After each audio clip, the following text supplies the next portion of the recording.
Right guys and girls, this is my Honda Fireblade, CBR 1000. I ride for the Stop Up Vendetta Honda team. Bike's quite different from a road bike. Starting at the front, we have a 16.5 inch front wheel, 320mm Brembo discs, Olin suspension, which is not standard on the road bike. Working back a little bit, Magneti Marelli engine management control. That tells me what I'm doing, and basically the telemetry means I can't lie to my team about anything because they know everything I'm doing, so if I do something wrong they know. Actually no rear foot brake, my rear brake is up here on the handlebar. I have what they call a thumb operated brake. Olin's rear suspension from King Kenny Roberts, who I used to ride for.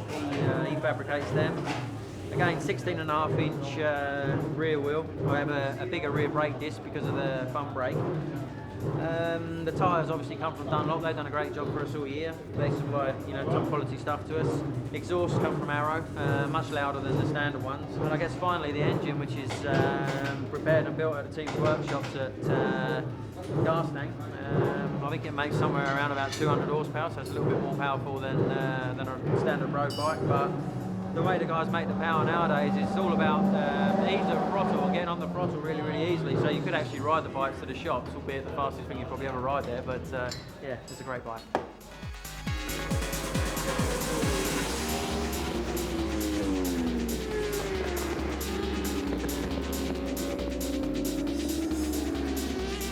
Hi, I'm Cal Crutchlow. This is my 2007 original Suzuki.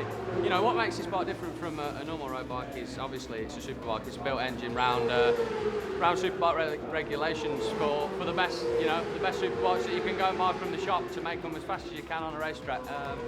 We've got a lot of little mod cons on these bikes. Digital dash, for instance, tells me my lap times, the revs that the bike's doing, the gear that it's in, the water temperature, the battery voltage, everything I need to know. The only thing it doesn't tell me to do is come into the pits when I need to, which I'm sure they could develop radio control or something like that. But the slick Dunlop tyres that we use nowadays are. They're bowled all over it. It looks like they're bowled all over it. They're actually made in 3 different stages, 3 different compounds. So I could have, like at this circuit Brands Hatch, we only have 2 left-hand corners, so we have a really soft left-hand side of the tyre. We've come through to the fairings. The carbon fibre fairings are, nearly £5,000 per set, just for this stuff here. And it's the first stuff that goes into the gravel when you hit. We've got the best Brembo brakes in the world.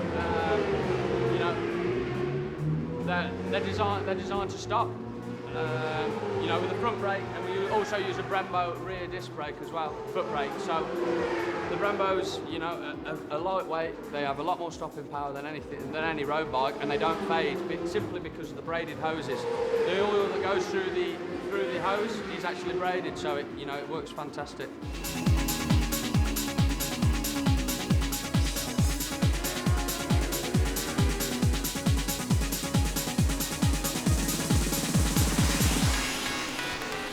Right, this is my bike Animal Honda, and Ian Hutchinson's taken over from it at the moment because I'm obviously injured, so sort of take you through a few parts of it. This is obviously the front end, this is the front part, this is the middle bit where the engine is, and the back end. And there's not a lot going on there at the moment. No, so Chris is just taking it all apart and obviously cleaning it all off, and as they do at the end of every day, and yeah, basically just take everything out, clean it all, measure the clutch, and make sure everything's like pretty much the same for the next day. Yeah, and then just run through and, as I say, clean everything, make sure everything's nice and tight and working good really. So I don't have nothing to do with it at all. The only thing I do is just jump on and ride the thing and just talk about what I'm feeling setup wise really. And it's just the team around me, they've all got sort of specific jobs to do, and suspension technicians, engine guys, and telemetry as well. So everyone's got their specific jobs, but I don't have anything to do with like the mechanical side of the bike or anything. It's literally my job just to jump on and ride it and concentrate on that side of it. And all the tuning parts and everything like that is up to the mechanics and crew. So an engine gets completely rebuilt every 3,000 kilometres, and then there's a lot of things engine-wise, most parts are 3,000 kilometres. So basically every 3,000 kilometres an engine gets rebuilt and stuff, and clutch plates and stuff like that, obviously a lot more regular than that. And general things, brake pads and yeah, chains and stuff like that, obviously like quite often, you know. So it's basically, yeah, that's general maintenance of the thing, really. This is the Hawk Kawasaki 2007 ZX10. It's unchanged from the 2006 bike except for a little bit more tuning work. Now it runs an awful lot of the components that pretty much everybody else in the paddock uses. We use the Öhlins front forks, we use Öhlins shock. My teammate's bike actually runs Bituba and we seem to be able to get the same performance out of those. We use Brembo brakes, Dymag wheels, much the same stuff. The engine management's controlled by the Motec ECU, and we've got a very, very clever guy working on that, and we've actually managed to get a working traction control system out of the Motec ECU. The more advanced ECUs, like the Morelli stuff on the Ducati, they've got years of development behind traction control, but we've been catching up this season. All the data logging's carried out by our Motec dashboard, so we get an awful lot of information from our suspension and from our engine from there, for the little man to sit with his computer to figure out the traction control. As far as unique stuff goes, the Kawasaki hasn't got too much different to everything else. We've got 2 exhaust pipes though. That was hopefully to help a bit of horsepower, but I think more it's to help with emissions for the standard road bike. And uniquely, we run a radial steering damper on the top. Most people run a linear one, or the Hondas run an adaptive one, but this seems to work very well at keeping the front end stable. Now the engine, this is where most of the work takes place.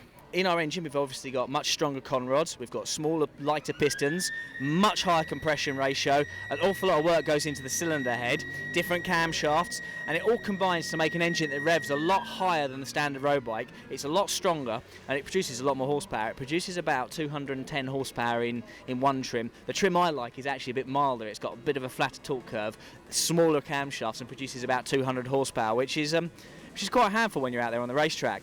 It's not the most powerful, however. I think Honda take the biscuit with that one, and they've got a few horsepower more, but it's all about usability, so I like the 200 horsepower motor. Obviously, close ratio gearbox, slipper clutch, and also the ECU adapts the idle to help you with the engine braking, so it's not just the slipper clutch that helps you into the corner, it's also the engine management system. Apart from that, we have to get on it and ride it each week, and we struggle to find a good setup every week with this bike. It's very finicky. The 2004-2005 bike, we found a setup that worked at every racetrack. 2007 bike, it's a headache some weekends. Some weekends it's really good. It never does anything badly. It just doesn't necessarily do things quite as well as the top bikes out there. So overall, good package, but hopefully the 2008 bike's going to be better.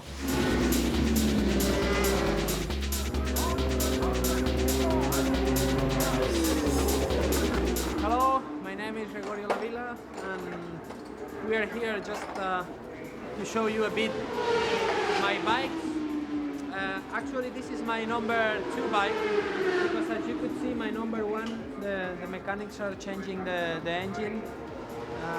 Normally, we use an old engine from the previous run for Friday, and we put a new one for Saturday and Sunday. My bike, as you can see, it's well, the Ducati 999. It's slightly different to a road bike, but basically the super bike rules means like we have to race with a production bike. The difference mainly is the engine, as I say, is a bit more powerful. And outside, as you could see, well, especially has no light. And we can use a different rim sizes. Brakes are different, front forks are different.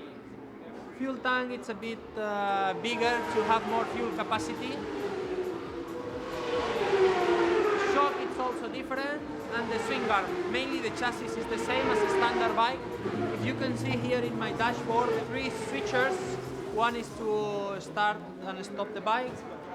The other is to have the gear shifter on off, and the other is to have the traction control on off. Normally we have 3 maps set up. One is for dry setting, the second is for intermediate, and the third is for wets. Then I have a button here on my left handlebar that I can touch the button and switch from one map to other while I am riding. This is a brake lever adjustment, because while I am riding I can adjust without moving, let's say, I cannot put my hand here, will be very dangerous, and I cannot lift the hand, the throttle. No? This is the gear shifter lever, which we can shift from one gear to other without closing the throttle. We keep the throttle full open and we just push the lever and then the gears are coming up. The bike right now has a wet tire. Normally the wet tire is much softer than the slick, and obviously all these cuts is to evacuate all the water to avoid the aquaplaning. A steering damper here to control a bit of the movement. A speed limiter for the pit lane area. Mechanics connect here the computer and download all the telemetry and the information. And more or less that's the bike. It's a bit different from a standard bike, but mainly it's based from a road bike. The fuel tank inside has some little walls, and as well there is should be foam inside, huh? Yeah, you can see. That also avoid the fuel coming from one side to other. Now the modern bikes are also really worried about the weight distribution, and then as you can see, the tank here in the top is fake. There is nothing, it's all electronic. Fuel tank goes under the seat to have more weight on the back side of the bike and transmit a little bit more traction. That's the way it is.